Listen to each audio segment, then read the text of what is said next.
Welcome into Extra Time. Thank you for all the tweets about my outfit yesterday. Oh. We agreed that everybody loved it, so that's marvellous. Everybody, huh? Well, most people. Okay.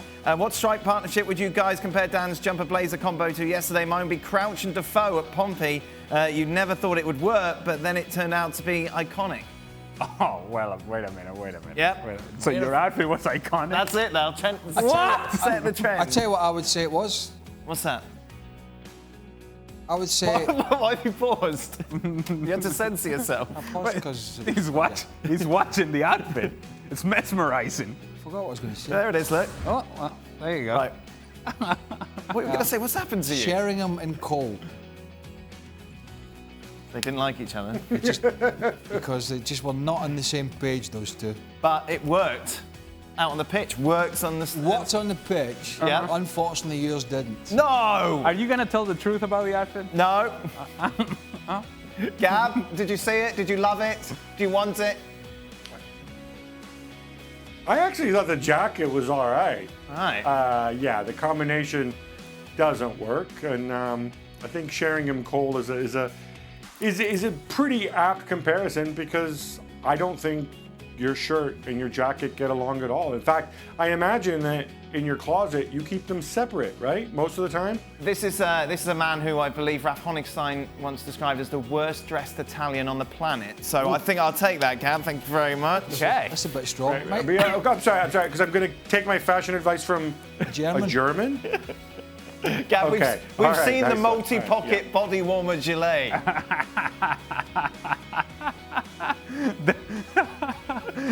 The fishing vest. The only thing I've ever seen with a pocket on the back. I have to Are you say, talking about my paramilitary vest that I wear to tournaments in far-flung locations? fly You don't fishing dress for vest. fashion there.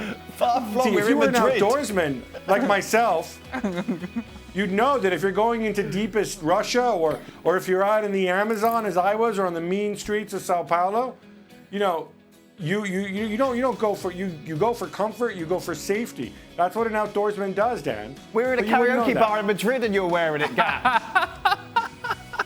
This is true, but this is after a game. Yeah, but look, you got to get the. There's a lot of drunk fans around. I mean, the important I thing is need you a got quick like, access. what you got? You got a zip here for your notepad. You got your pen here. You got your dictaphone here. You got a grenade in here.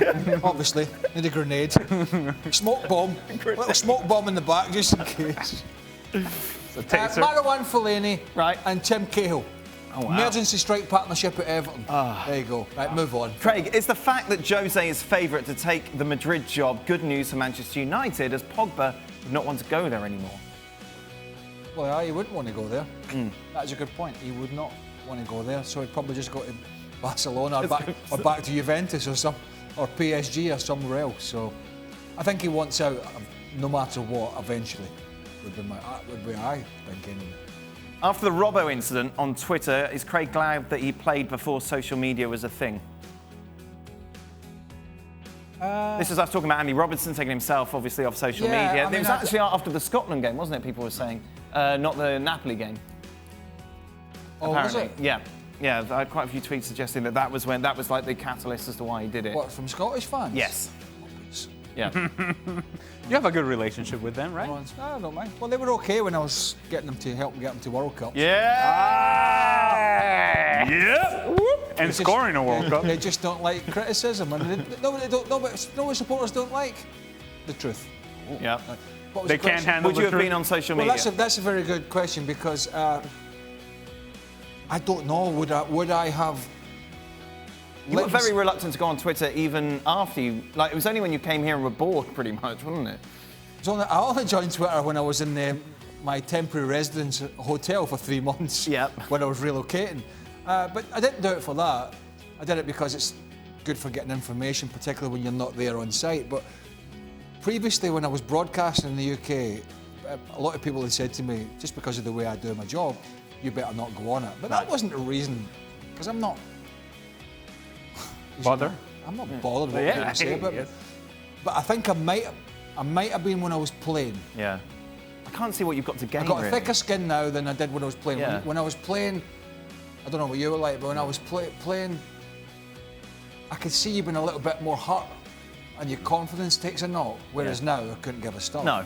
Is that fair? Yeah, no, that is fair. And there's no chance I would have been on social media as a player. There's absolutely nothing to gain. Yeah. And you put yourself out there where people now have access to you, and they think they know everything that is going on in your life, and you certainly don't want to make that public either. And so I don't want to build that bridge for people to have access to me. In fact, to be honest with you, I don't want them to get access to me right now, but what are you going to do?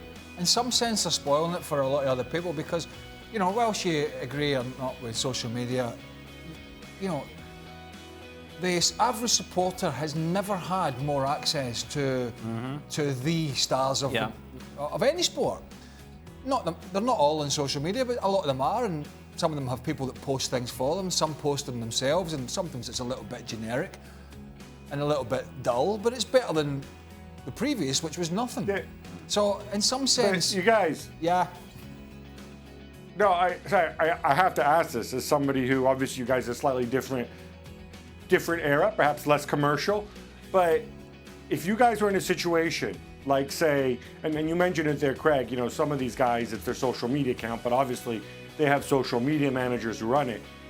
If you had somebody running your account for you, and your account was all like, oh, look, I just got a crate of Peronis here, and you drinking it, and you getting free Peronis, or Ali getting free fishing gear, or whatever he's into, and it was all just like a purely commercial thing. So I'm projecting Ali.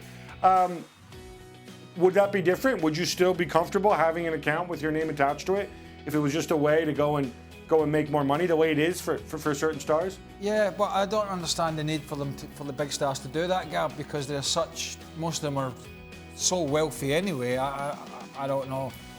You know, and I don't like the fact that somebody else will be running your account because they just don't do sarcasm the way I do. Right. You know, I like, if I'm going to, anyway, I don't know is the answer, and it's a good point. I don't know, apart from a financial gain of commercialism, I don't see the gain for these players, and even then, if you're getting paid £150,000 a week plus, I don't see the need.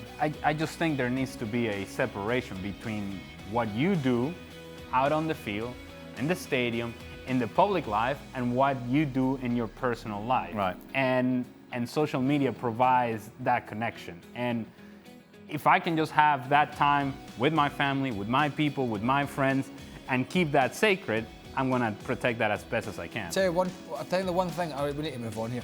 I'll tell you the one thing you must do with Twitter in particular. You must put the phone down in a safe place when you're on the sauce. Well, yes. If you're having a little at night, Yeah. how's your father? No, that's... Drinking. Yeah. He was doing, if anyone's listening on the podcast, you said drinking. If you're having a little glass of wine or several or beers, put the damn thing down because you'll react to some idiot. What a public service announcement. I know. There you go. This is what we do here. Yes. Right. Yeah. I just put mine away. Good question. Ali and Craig, what was it like scoring your first professional goal as a footballer? That must be special. Yeah, it's a culmination. You're pretending you don't remember. Thinking, yeah. Is it not just instant? It must be, surely. Ali? It was against Stevie Nicol, actually. Was it? Against the Revs? Yep, with the LA Galaxy. Aiden Brown was on goal. Might have been catastrophic. That's all right. I'll take it. It was well outside my range, too. Was it? Yeah. Catastrophic, the goalkeeper. Well, actually, mine was against, my one actually now was against Everton at Stamford Bridge. Right. The goalkeeper wasn't catastrophic. Right. It was Big Nev. Yep. Neville Southall. Mm-hmm. All right. Yeah, I know you asked. It was about 25 yards out. There it is. Oh. And there it is. Scottish legend. It was. That must be a cool feeling. That must be a really good feeling. In 93 or 94. How old were you? 20, I was in my 20s. That's cool. But it's a culmination Yeah. of everything that you worked for. Yeah, of course. And now you're there and you're scoring, and That's fantastic. it's a liberating feeling as well. Well, thank you very much for watching ESPN on YouTube. For more sports highlights and analysis, be sure to download the ESPN app. And for live streaming, premium content, and let's not forget as well, ESPN FC 7 days a week. Subscribe to ESPN Plus.